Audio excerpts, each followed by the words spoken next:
Le projecteur crachait ces images fantasmagoriques sur l'écran géant. Un baiser volé entre deux amants maudits dans un vieux film noir américain. Quand la main de Gabriel effleura ma cuisse. Comme une étincelle dans la nuit parisienne. J'aurais dû reculer. Hurler peut-être. Mais au lieu de ça. Mon cœur s'emballa.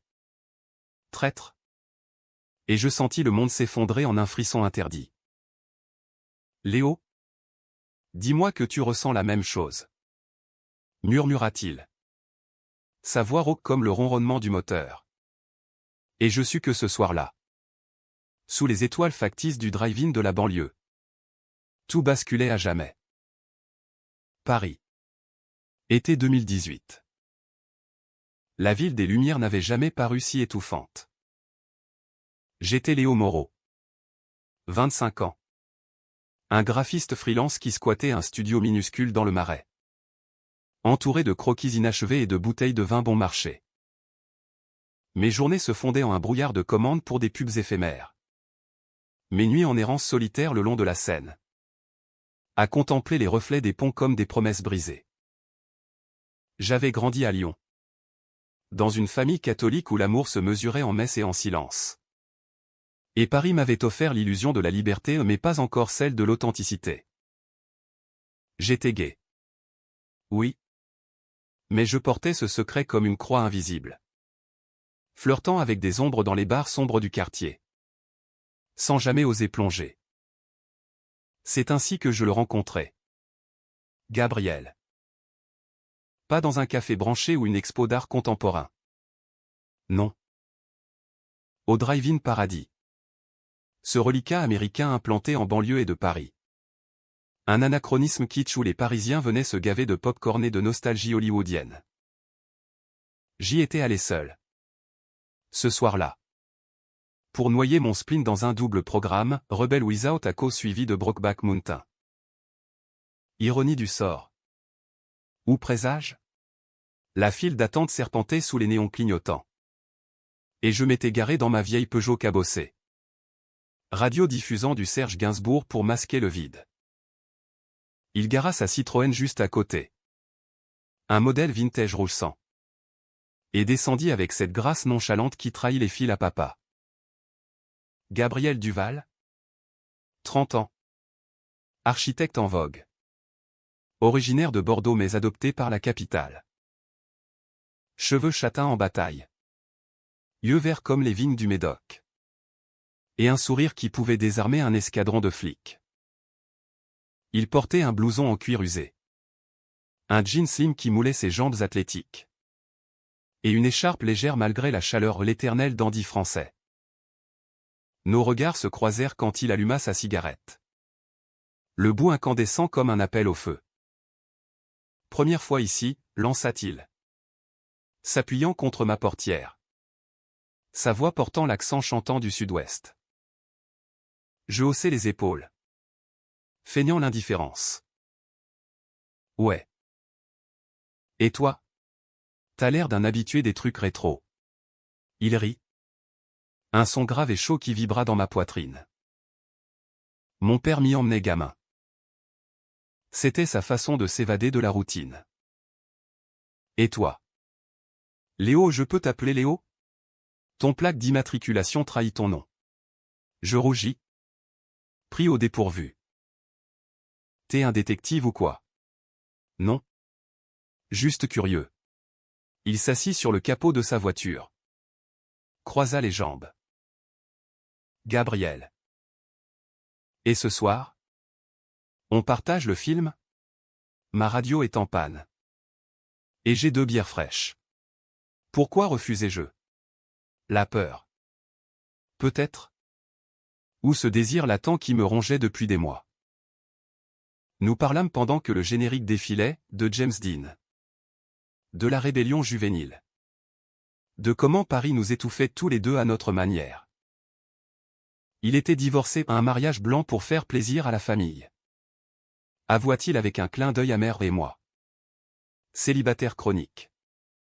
Hanté par un amour adolescent avorté à l'université. La nuit s'épaissit. L'air chargé d'ozone et de jasmin des jardins voisins. Le film commença. Et nous nous rapprochâmes. Nos voitures côte à côte comme deux âmes errantes. C'est là que sa main glissa. Pas brutalement. Non, comme une caresse accidentelle. D'abord sur le levier de vitesse partagé par la vitre baissée. Puis plus haut. Effleurant le tissu de mon pantalon. Mon souffle se coupa. Sur l'écran. Annie et Jacques s'embrassaient pour la première fois. Sous la tente battue par la pluie. Gabriel ne retira pas sa main. Au contraire. Ses doigts s'attardèrent. Traçant un cercle léger sur ma cuisse. Léo. Souffla-t-il. Son regard rivé au mien. Intense. Vulnérable. Dis-moi d'arrêter si tu veux. Mais je ne voulais pas. Mon corps répondit avant mon esprit. Un frisson électrique remontant le long de ma colonne. Je posai ma main sur la sienne. La guidant plus haut. Et dans ce geste muet. Nous scellâmes un pacte fragile. Le baiser qui suivit fut maladroit. Urgent. Imprégné du sel des larmes que je ne versais pas encore. Ses lèvres étaient douces. Mentholées par la cigarette. Et son étreinte. Possessive. Comme s'il avait attendu ce moment toute sa vie. Nous nous embrassâmes jusqu'à ce que le film s'achève. Indifférents au klaxon des autres voitures. Perdus dans notre bulle de désir naissant. Après cela. Tout s'emballa. Des textos fiévreux à l'aube, j'ai rêvé de ta peau toute la nuit. Des rendez-vous volés dans les parcs de la ville. Mains enlacées sous les platanes du Luxembourg. Gabriel m'emmenait dans ses chantiers inachevés. Des lofts en construction où l'odeur de plâtre neuf se mêlait à celle de son aftershave. Il parlait de ses rêves d'architecture utopique. De bâtiments qui défieraient la gravité comme notre amour défiait les normes. Moi. Je lui montrais mes esquisses. Ces nus masculins que je n'osais pas montrer à quiconque. Et il les contemplait avec une admiration qui me faisait fondre. Pourtant. Sous cette idylle. Des ombres planaient. Gabriel évitait les questions sur sa famille. Changeant de sujet quand je mentionnais les miens. C'est compliqué. Disait-il. Les yeux fuyant vers l'horizon. Et moi. Trop ébloui pour creuser. Je laissais couler. Nous passions des nuits entières lovés dans son appartement haussmannien du 7e arrondissement. Face à la tour Eiffel qui scintillait comme un phare. Ses caresses étaient des poèmes vivants, doigts glissant sur mes hanches. Lèvres explorant chaque courbe comme un cartographe affamé. Tu es mon évidence. Murmurait-il dans le creux de mon oreille. Et je croyais chaque mot. Ignorant les fissures qui se dessinaient déjà. Un soir d'octobre. Sous une pluie fine qui tambourinait sur les toits de zinc. Il m'emmena dîner au Procope. Le plus ancien café de Paris. Assis à la table où Voltaire jadis discourait. Il prit ma main par-dessus la nappe damassée. Léo. Je t'aime. Vraiment. Mais j'ai peur. Ces mots tombèrent comme des feuilles mortes. Peur de quoi? De son ex-femme. Élise. Qui rôdait encore dans les cercles mondains. De son frère aîné. Un avocat conservateur qui le surveillait de près? Ou de ce secret plus sombre qu'il taisait? Un passé enfoui sous les apparences? Je serrai sa main. Le cœur serré. On affrontera ça ensemble. Mais au fond de moi. Un doute s'insinuait. Ténu comme la brume sur la Seine. Était-ce vraiment de l'amour? Ou juste une rébellion contre nos vies étriquées? La nuit se poursuivit dans son lit. Nos corps entrelacés en une danse fiévreuse. Mais quand l'aube pointa, je vis pour la première fois la photo encadrée sur sa table de nuit, lui, souriant. Bras dessus bras dessous avec un homme que je ne connaissais pas.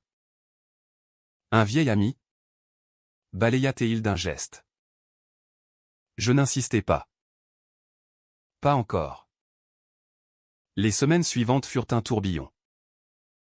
Nous voyagions en train vers la Provence, dormant dans des gîtes isolés où le chant des cigales berçait nos confessions. Gabriel se livrait par bribes, son enfance dans un vignoble familial. Les premiers émois refoulés lors d'un camp scout. Le mariage forcé pour sauver les apparences. Moi. Je lui racontais mes nuits blanches à peindre des amours impossibles. Mes parents qui priaient pour un fils normal. Nos rires se mêlaient aux siens. Nos peurs se dissolvaient dans l'urgence de nos étreintes. Pourtant, les appels manqués d'Élise s'accumulaient sur son téléphone. Et une fois, je surpris un murmure au combiné, « Non. C'est fini. Je t'assure. » Noël approchait. Et avec lui, la menace des familles. Gabriel m'invita à Bordeaux pour les fêtes, pour te présenter comme mon colocataire. J'acceptais. Le ventre noué. Mais la veille du départ, tout vola en éclats. Rentré plus tôt d'un shooting photo, je trouvai son appartement vide. Une lettre sur le comptoir, « Léo, pardonne-moi. Élise est enceinte. Je dois assumer. C'était une erreur. Nous deux. Adieu. » Les mots dansèrent devant mes yeux embués. Phénomène? Trahison? Ou mensonge pieux? Je m'effondrai sur le sol, le cœur en lambeaux, hurlant son nom dans le vide. Les jours suivants furent un cauchemar éveillé.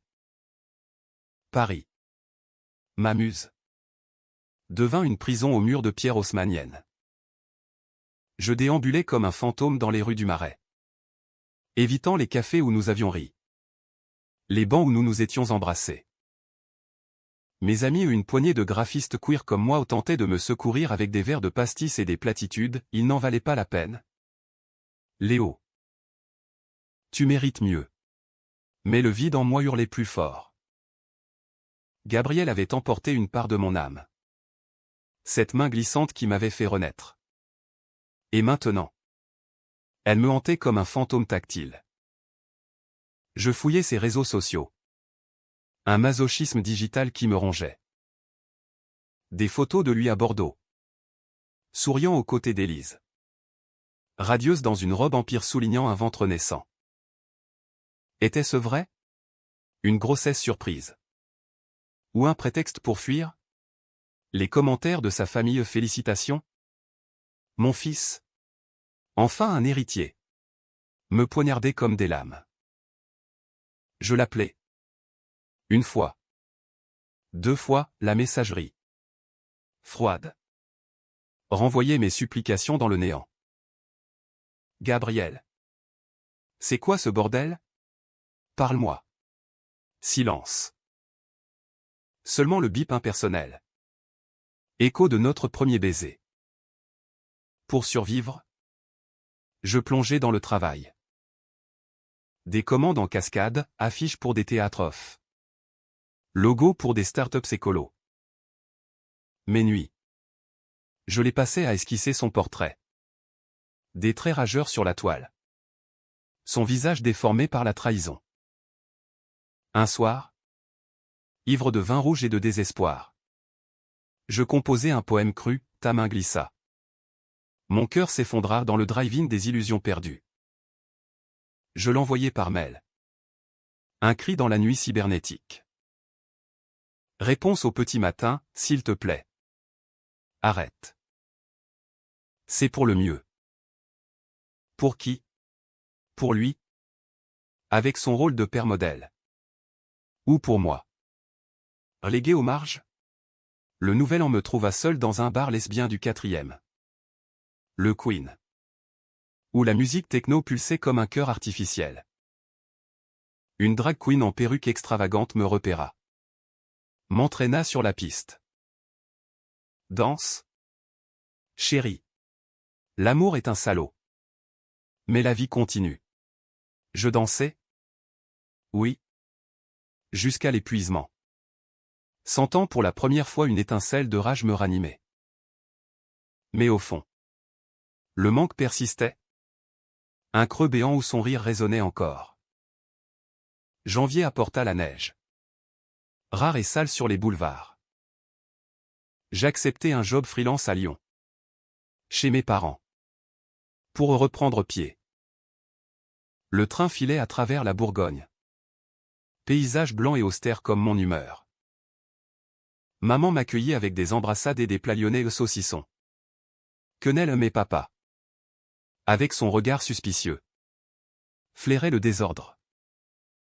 Tout va bien. Fiston? T'as l'air d'un mort-vivant. Je hochai la tête. Mentant par habitude. Les dîners familiaux étaient des mines, oncle homophobe. Cousine curieuse. Et ton copain? Léo? Toujours ce Gabriel, demanda maman un soir. Je faillis m'étouffer.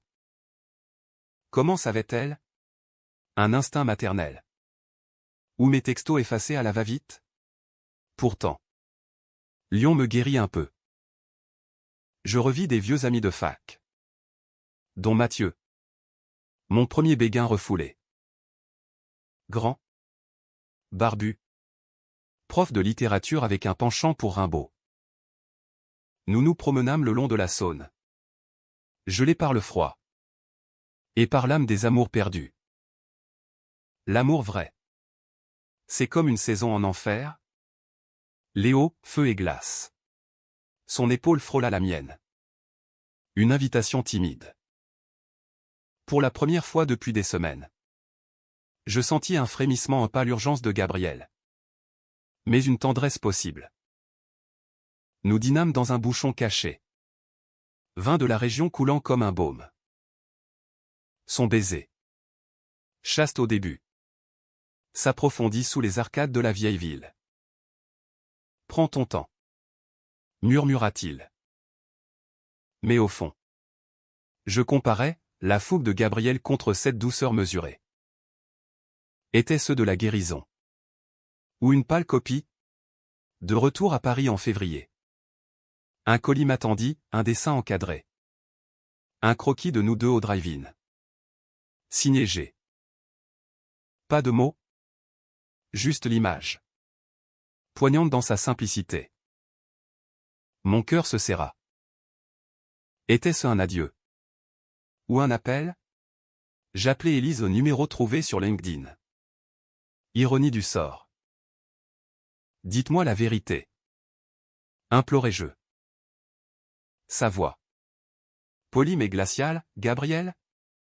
Il m'a quitté il y a des mois. La grossesse? Un mensonge pour sauver la face. Il est parti à New York. Un stage chez un cabinet d'architectes. Ne l'appelle pas. Léo. Il souffre autant que toi. New York. La ville des rêves brisés. Ou des renaissances? Je passais des nuits à googler son nom. Trouvant des traces, un projet de gratte-ciel éco-responsable. Son visage sur des sites pro. Amaigri. Hanté. Un soir. Un mail anonyme, je lis tes croquis en cachette. Pardonne-moi. Gabriel. Je répondis. Furieux, viens me voir. Lâche. Affronte-moi. Silence radio. Le printemps fleurit. Cruel dans sa renaissance. Je rencontrai Antoine lors d'une expo au centre Pompidou, artiste tatoueur. Queer assumé. Avec des piercings qui scintillaient comme des défis. Nos nuits furent explosives. Corps nu peint de motifs abstraits. Rire résonnant dans mon studio. Oublie-le. Grogna-il en me plaquant contre le mur. Et j'essayais. Oh oui. Mais Gabriel persistait. Un tatouage invisible sur mon âme. Mais apporta la tempête. Un appel de Bordeaux, sa mère. Voix chevrotante. Gabriel est rentré. Il est malade. Dépression. Il parle de toi sans cesse. Je pris le TGV sans hésiter. Cœur battant la chamade. La maison familiale. Un manoir vigneron entouré de ceps torturés. M'accueillit comme un intrus. Sa mère, élégante veuve aux cheveux poivre et sel, me serra dans ses bras. Il t'aime, mon garçon. C'est pour ça qu'il a fui. Gabriel était dans sa chambre d'adolescent. Poster de Frank Lloyd Wright jauni au mur. Amaigri. Barbu. Yeux cernés. Léo. Balbutia-t-il en me voyant. Je m'assis au bord du lit. La gorge nouée. Pourquoi? Les mots jaillirent. Torrent de reproches, la lettre. Le mensonge. La fuite. Il pleura. Corps secoué de sanglots. J'avais peur. Ma famille. La société. Et Élise. Elle menaçait de tout révéler si je ne revenais pas. Mais le bébé n'existe pas. C'était pour me forcer la main. Sa main à cette main maudite chercha la mienne. Je la repoussai. Puis la saisis. Étreinte fragile. Nous parlâmes jusqu'à l'aube. Confession nue comme des âmes écorchées. Son passé, un amant mort du sida dans les années 90. Un frère qui l'avait renié pour déviance. Ma propre armure craquela, l'enfance solitaire.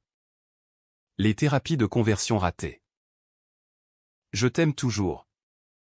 Avoua-t-il. Lèvres tremblantes. Je l'embrassai. Salé de larmes. Et dans ce baiser, le pardon germa. Ténu mais tenace. L'été revint. Chargé de promesses renaissantes. Gabriel et moi. Nous nous reconstruisions pierre par pierre. Comme un de ces édifices utopiques. Il quitta son job parisien pour un atelier indépendant à Montmartre.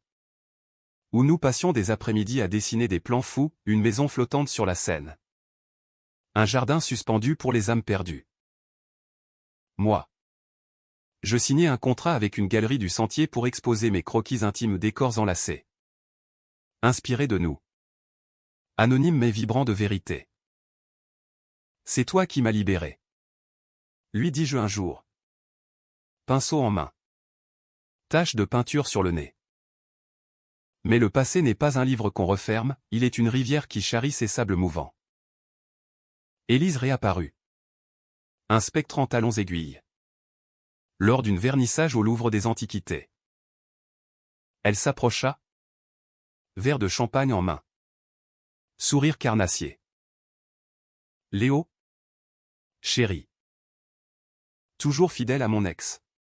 Ces mots suintaient le venin. Gabriel. À mes côtés. Blémi. Laisse-nous tranquilles. Élise. Mais elle rit. Théâtrale. Tranquille? Après que tu m'as humilié devant tout Bordeaux? J'ai des preuves. Gabriel. T'aimais. Tes photos. Avec lui. Elle agita son téléphone. Un arsenal numérique prêt à exploser. La nuit fut orageuse. Retourné à l'appartement. Gabriel avoua tout, leur mariage n'avait été qu'une façade. Mais Élise, amoureuse à sens unique, avait collectionné des preuves de ses aventures passées dont la nôtre. Elle veut de l'argent? Ou le scandale? Ma carrière. Ma famille. Il s'effondra sur le canapé. Tête entre les mains. Je le serrai contre moi. Mais la peur rampait, et si elle ruinait tout? Les jours suivants. Nous consultâmes un avocat. Un vieux loup du palais de justice habitué au divorce queer. C'est du chantage. Gronda-t-il. On peut la poursuivre. Mais Gabriel hésitait. Hanté par le qu'en dira-t-on. Le conflit s'envenima quand son frère, Thierry, débarqua sans prévenir. Avocat pur jus. Costume 3 pièces. Regard d'acier. Tu déshonores le nom Duval. Gabriel. 7. Abomination avec Léo? Et Élise qui pleure au téléphone? La dispute éclata dans le salon.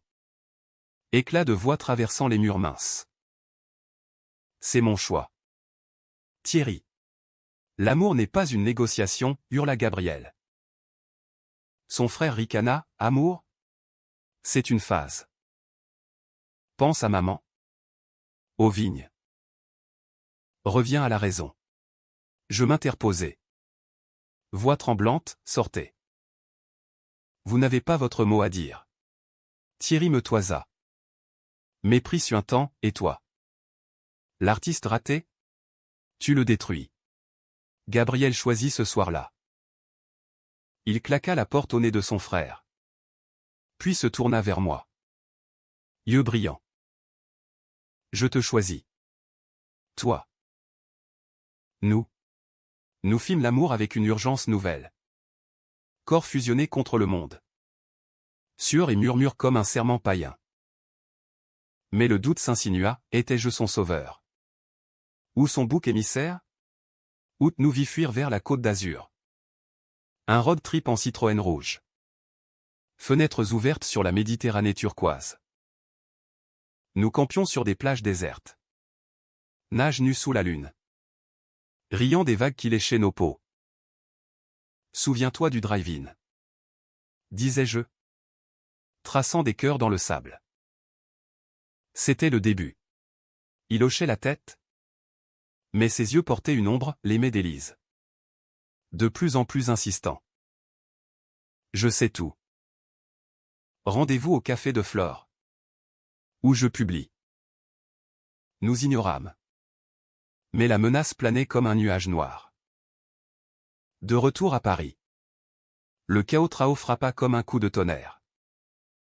Une nuit de septembre. Je rentrais tard d'une deadline. Pour trouver Gabriel affalé sur le sol. Téléphone à la main. Visage ravagé.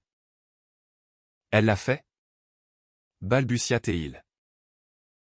Élise avait posté sur Instagram des photos volées de nous au lit. Floutées mais reconnaissables. Accompagnées d'un texte venimeux, mon ex-mari. Traître et menteur.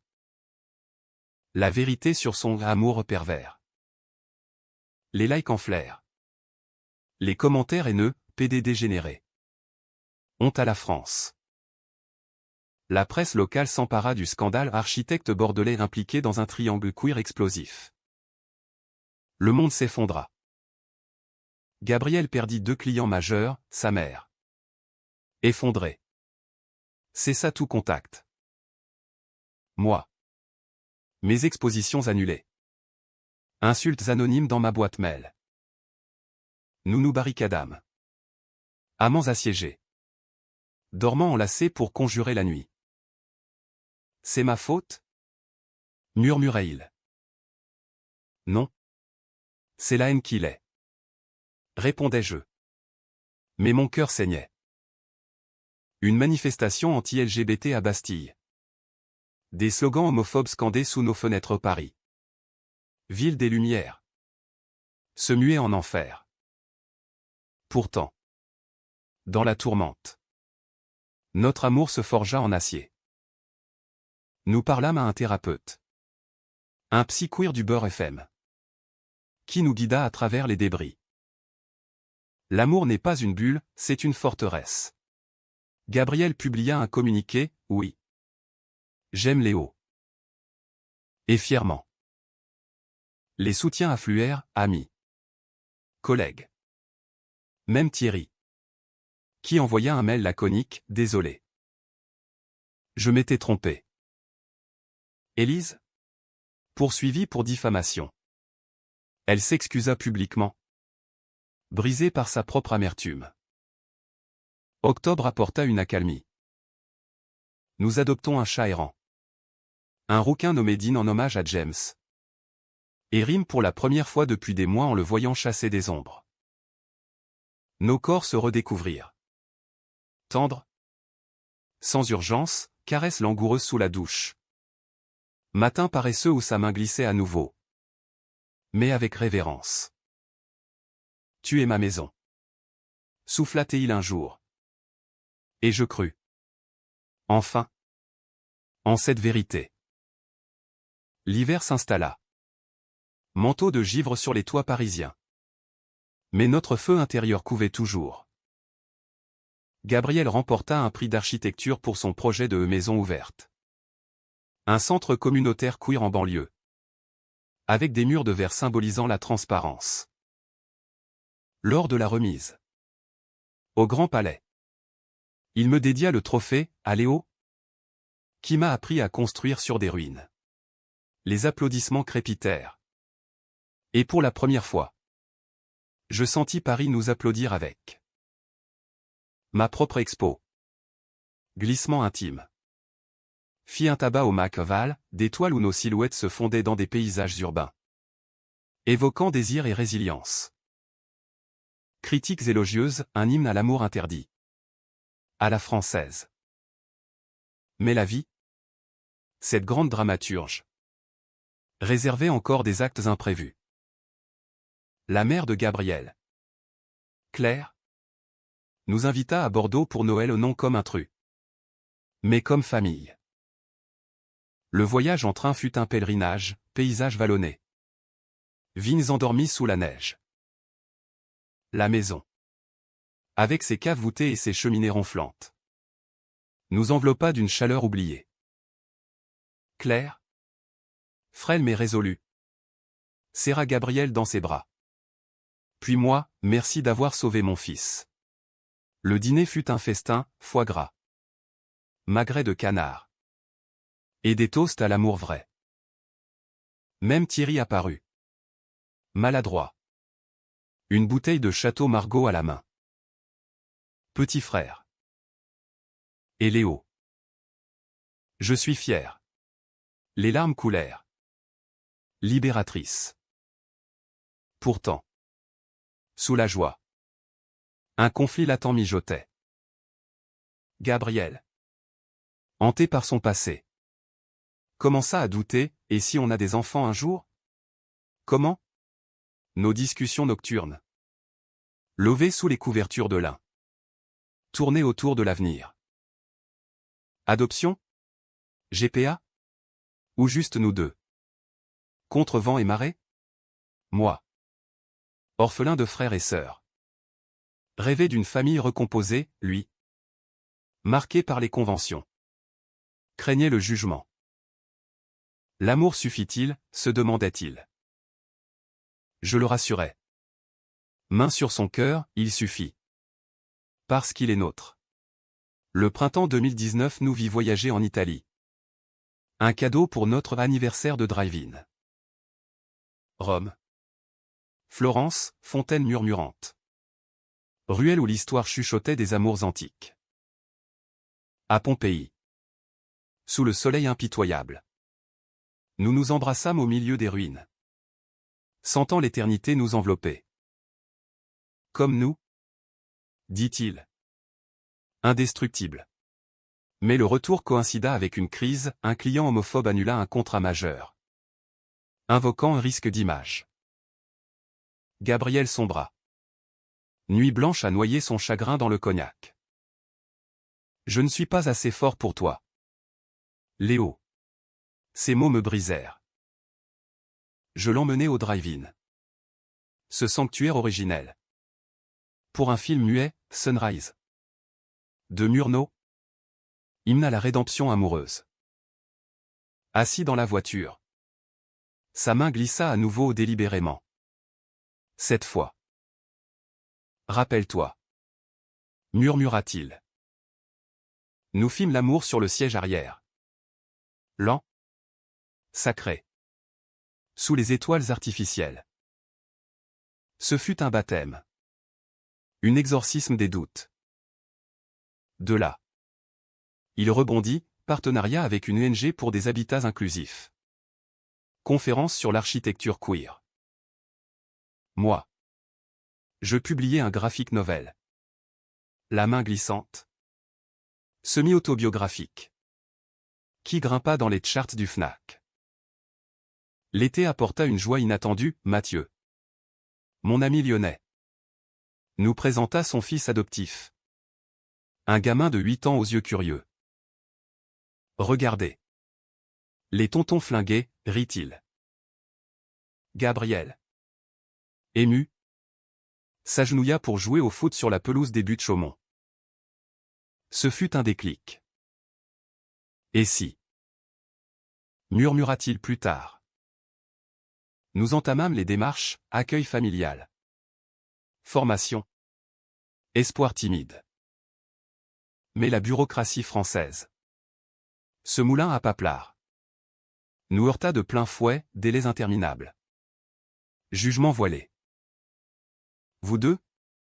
Instables. Lâcha un assistant social. La rage nous unit plus fort. Automne. Et un nouveau conflit, Élise. Repentie. Chercha la rédemption via une lettre, j'ai tout perdu. Puis-je vous rencontrer? Gabriel hésita, moi. Je refusai. Elle nous a presque tués. Mais il insista. Cœur généreux, un café neutre. Aux fleurs.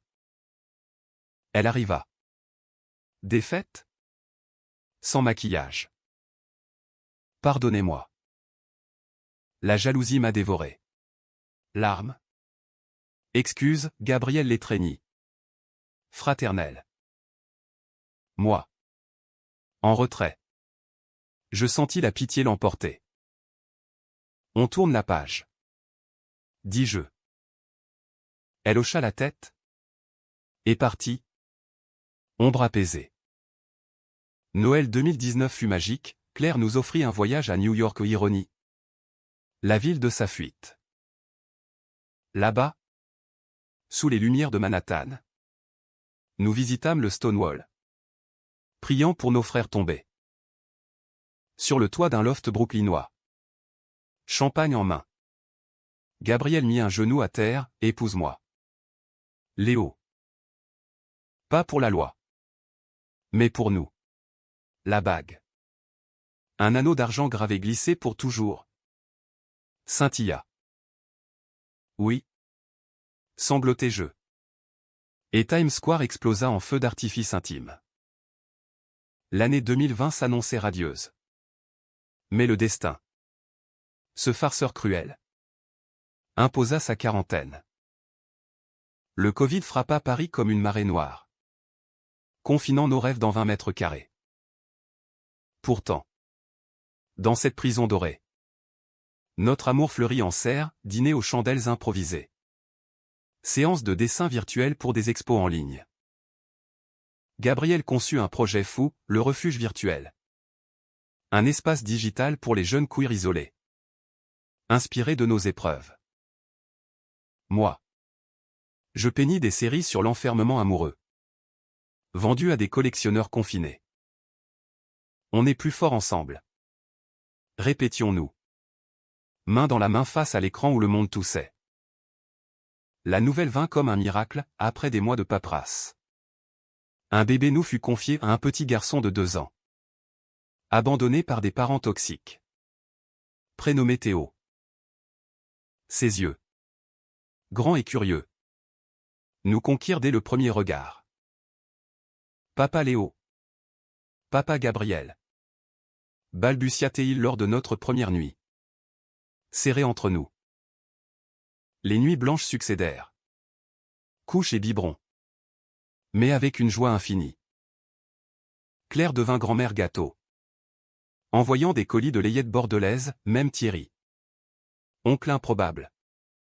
Organisa des visio-foot. Pourtant, un dernier conflit émergea. Intime et dévastateur, la maladie. Gabriel, lors d'un check-up de routine, apprit son diagnostic, un lymphome.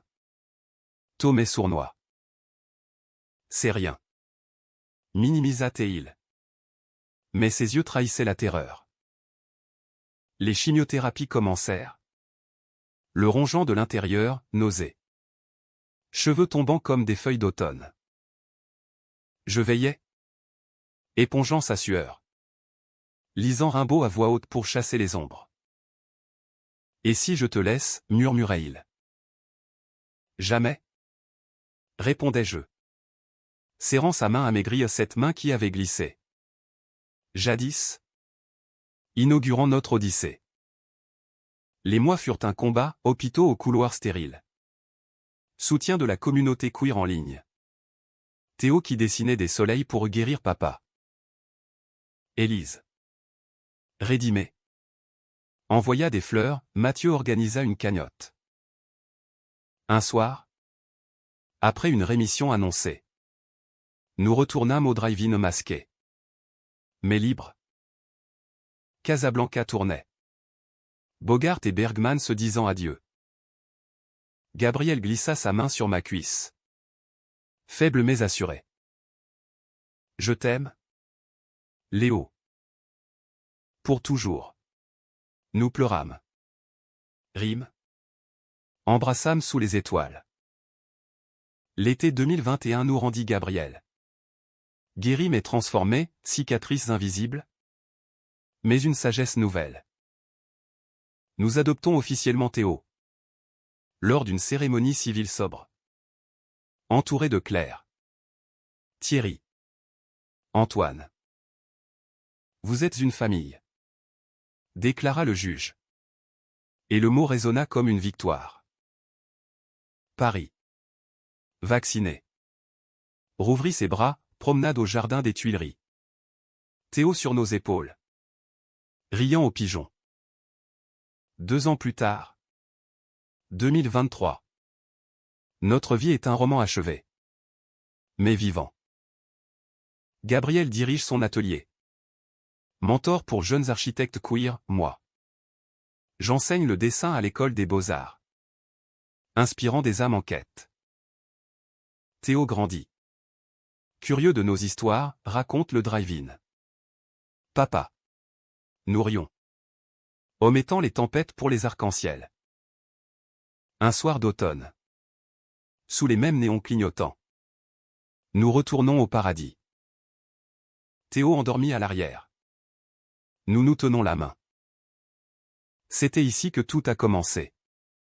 Dis-je. Gabriel sourit. Yeux verts pétillants. Et que tout continue. Sa main glisse.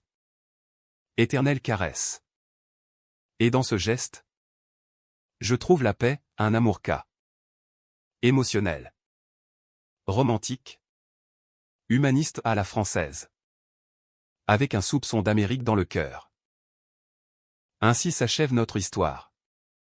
Non en apothéose tragique. Mais en humilité reconnaissante.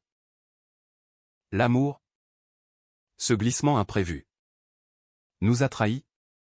Brisé. Reconstruit. Et dans les plis de Paris. Il respire encore.